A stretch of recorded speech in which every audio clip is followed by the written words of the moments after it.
I'm Aman. Y'all know that. Today we're going to make marshmallows. Let's get to it. Okay, so for this we're going to need a pot, something to stir it with, a bowl, water, sugar, cooking spray, motion cup, gelatin, food coloring, pure vanilla extract, and a pan. I mean tray. Okay, so first we're going to spray the tray. I already did that off camera. Next, let me just look at the recipe quick. So 125. I'll spray it anyways.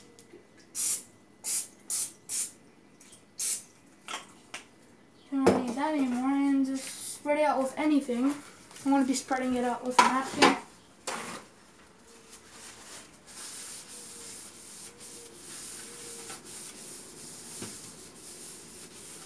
Now it is nice and spread it out, and I'm going to refill this out.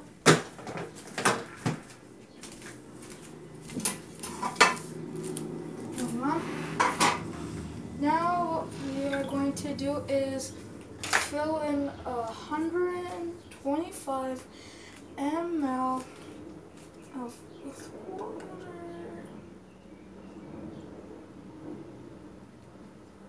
That's 120. And I'm going to put this in a glass to sponge.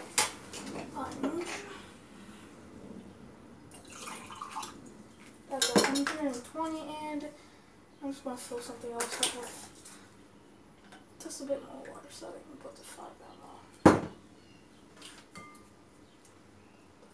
And that's 125. Put that to the side. And now we're going to put the gelatin in it.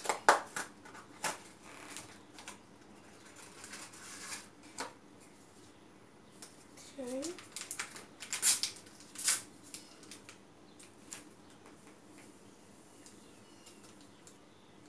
Grab a spoon.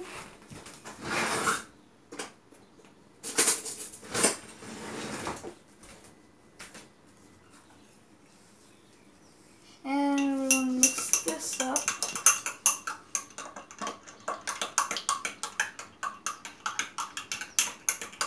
And now we're going to let that sponge up for 5 to 10 minutes. While we're waiting for that to set, let's just start heating up 185 ml of water. So, yep, let's get to it. So this is going to be 120. Maybe let's do that. It's 120 there. Now we'll put the 60.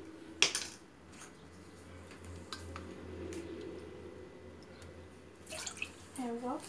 And I'm just going to again pour a little bit more in here. So I can put in the 5. There you go. 185. Now let me just pour out this. Because now I'm not going to be eating that anymore.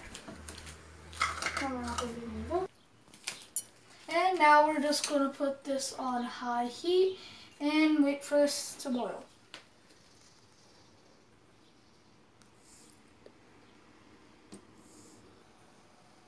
Okay, now once this starts to bubble up like this, and here, you want to put this thing onto low heat. And then just wait for a while for your gelatin to sponge up. It's right now sponging up, but it just needs a little bit longer to sponge up.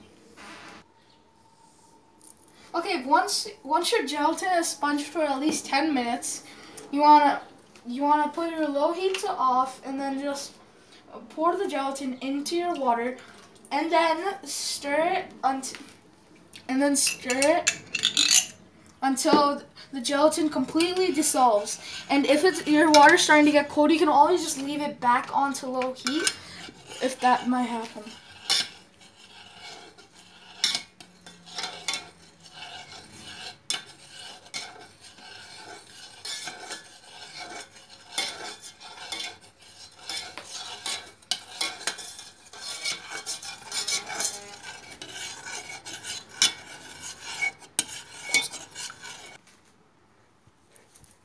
Okay, now that this is completely dissolved here, we're going to remove it from the heat. See, look, the heat's off. And we're going to we're going to let this thing cool for just a little bit because this is steaming hot. I'll let you make sure that you're going to need 30 grams of gelatin. You're going to need 185 and 125 milliliters of water. Plus, you're going to need 500 grams of sugar, and you're going to need at least 3 to 4 drops of food coloring. I'm going to be using 3 in this recipe later, but if you want, you can use 4 also to make the color a bit more richer. And I forgot to tell you, but let me tell you right now, you're going to need 2.5 ml of pure vanilla extract. This thing is still steaming hot, but you need it about this much steaming hot, and then you're going to pour it into a bowl. Damn, it smells horrible. Then next you are, let me see, and then we're going to add the sugar. So let me just remove this from our things, and you have to act really quick, not how slow I am right now. So yeah.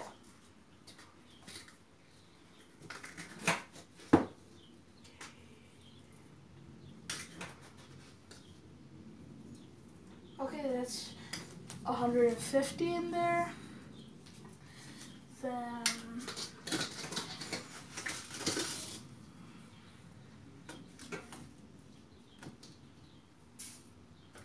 oopsies, that's 300.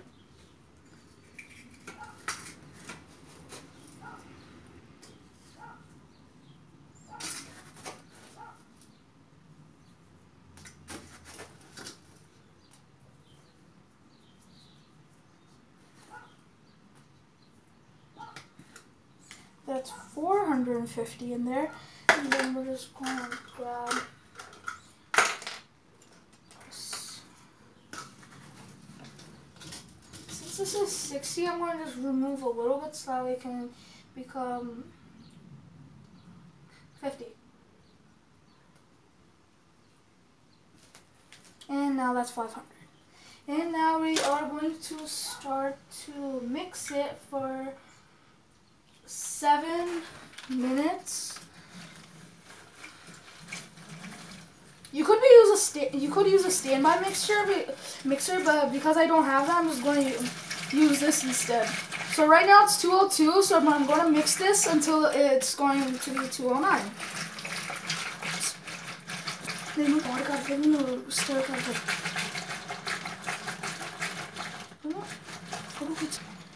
It take a galactic.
You can see how thick this is.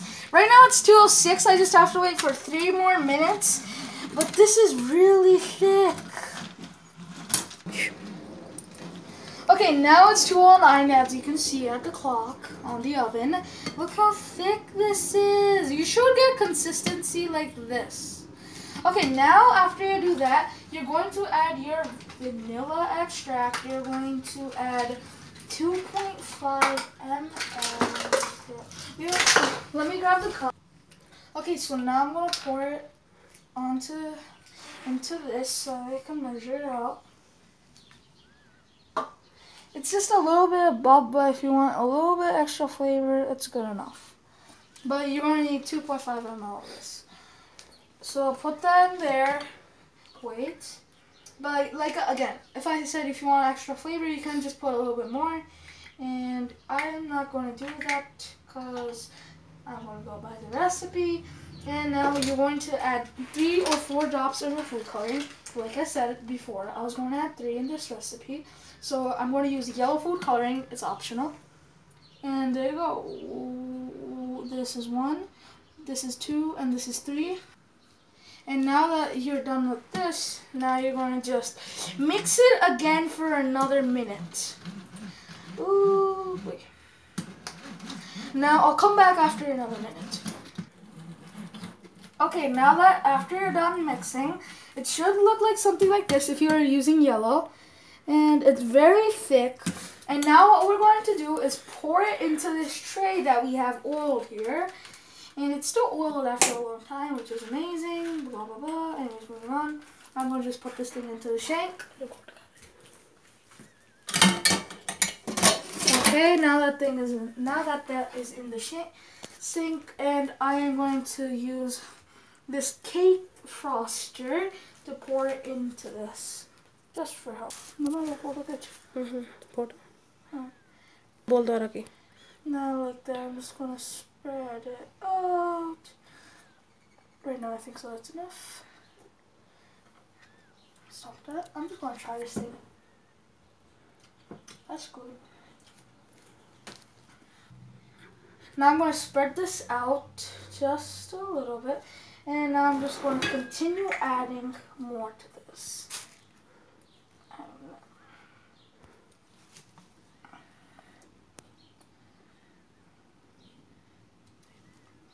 Just going to pour some over here. Now that's all the batter in there. Spread it out nice and good. If you see some white spots, you can just mix it in. Okay, and I'm going to try this batter out a little bit to see how good it is. So I'm just going to grab some from the spatula and try it. That's so good. That is really good. So you're later, so if you think it's a good flavor, then you can keep it like that and let it sit for 1 hour. But if you think it needs just a little bit more vanilla extract, you can put more, and if you think it needs just a bit more food coloring, you can add 3 more drops. But this is the good amount, and it really tastes so good. So I'm imagining this going to taste the exact same once it completely dries.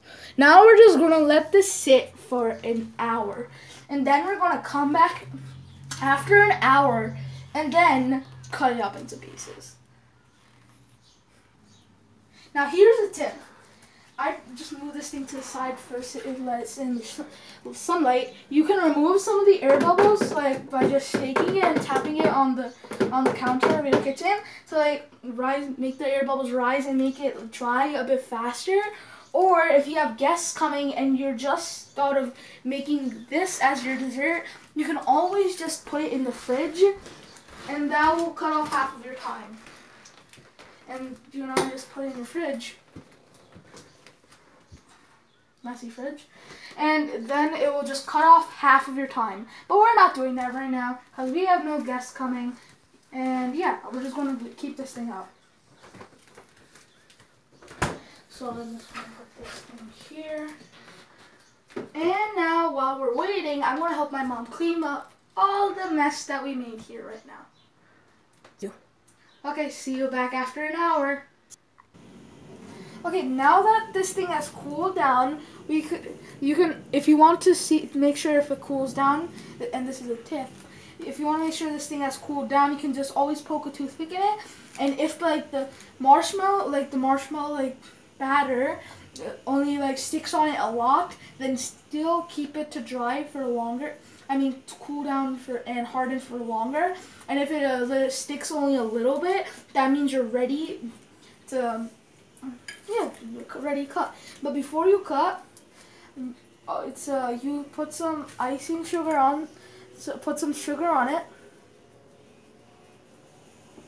Spread out sugar so it doesn't stick. And I need some more.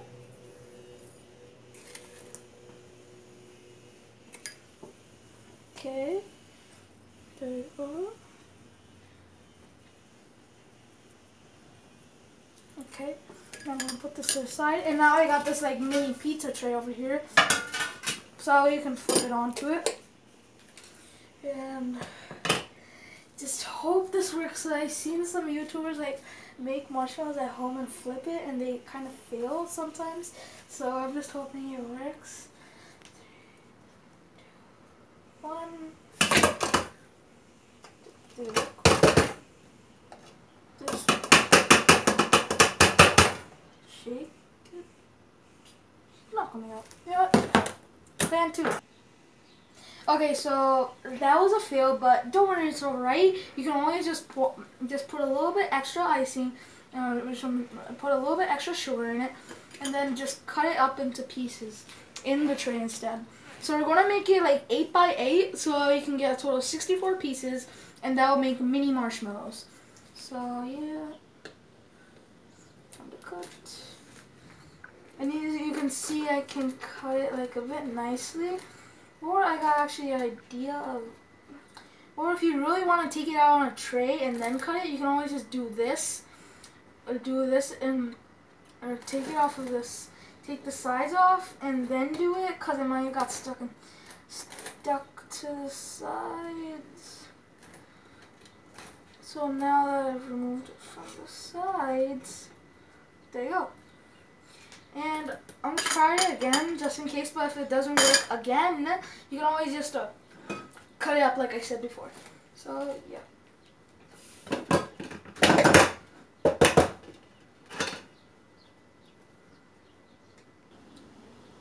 It didn't come out again, so I'm just going to cut it in the tray. And I'll come back after I am done cutting the pieces out. You should make 7 cuts, so that way you can get 8 rows like this and like this. So I'll come back after I'm done cutting.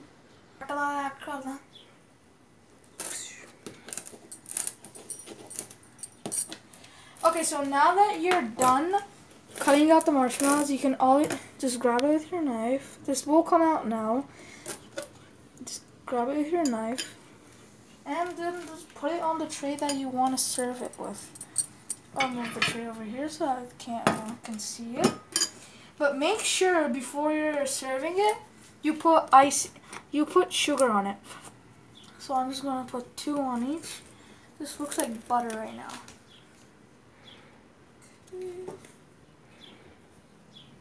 I'll make 3. I'll put 3 on each.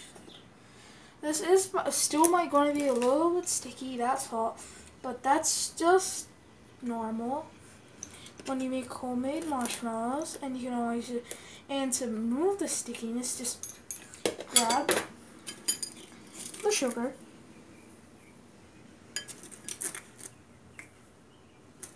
and just simmer just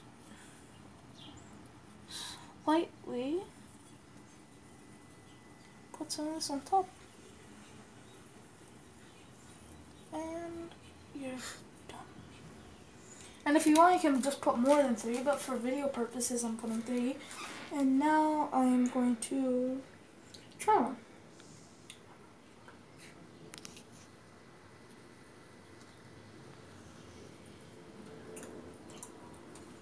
That is really good. For now on, I'm making marshmallows. Thank you all for watching, and I hope you enjoyed and learned how to make marshmallows. Bye!